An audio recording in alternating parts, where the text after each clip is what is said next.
Et je ne l'ai pas trouvé.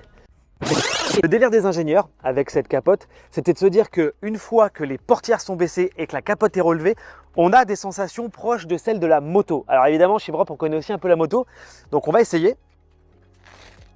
Alors c'est pas automatique, il y a tout un petit système à trouver pour pouvoir l'ouvrir et je l'ai pas trouvé. Et là, il faut ouvrir comme ça. Et il faut faire attention de ne pas se poser la main. Et il faut faire aussi un petit coup à la capote comme ça. Voilà. Franchement, c'est dans la capote que tu sens le côté presque un peu proto quoi. Mais ça fonctionne et ça fonctionne depuis 40 piges. La carrosserie de la Z1 est composée de panneaux en plastique thermoplastique non porteur entièrement démontables. Ça veut dire quoi? Ça veut dire que l'idée à l'époque, c'était presque un peu naïf, mais c'était si tu frottes, tu changes de panneau, ou si tu te lasses, tu changes la couleur. Bon, clairement, il n'y a quasiment aucun client, enfin a priori, il y a même 0 client qui s'est amusé à racheter un kit carrosserie pour changer la couleur.